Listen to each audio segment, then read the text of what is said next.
Buonasera a tutti, benvenuti al nostro ulteriore incontro sulla architettura più che della consulta, diciamo della piazza a cui siamo onorati di appartenere con il palazzo che ospita la Corte Costituzionale.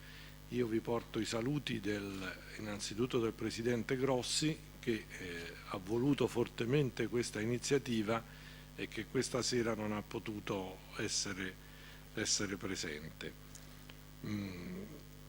L'incontro sarà sempre appunto su architettura, città e Stato, la consulta e l'architettura del Quirinale nell'opera di Ferdinando Fuga, e abbiamo l'onore questa sera di avere con noi il professor Jörg Garns, che non ha bisogno di presentazioni per la sua grandissima esperienza di studio nel settore ed in altri della nostra materia, la professoressa Elisabeth Kiven e la dottoressa Bernini, che sostituirà la Fusco, la quale purtroppo non può intervenire per ragioni di salute.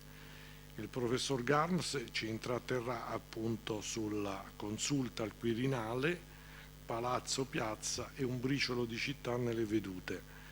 E la professoressa Kiven non parlerà come in gioventù del palazzo della consulta, ma della creazione di una place royale sul Quirinale, le scuderie pontificie e il palazzetto del segretario delle cifre di Ferdinando Fuga.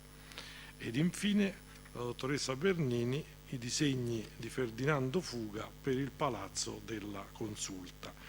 A questo punto io cedo la parola al professor Moschini, il quale farà da moderatore come altre volte dei nostri incontri, e per godermi meglio le relazioni mi vado a sedere tra il pubblico. Grazie.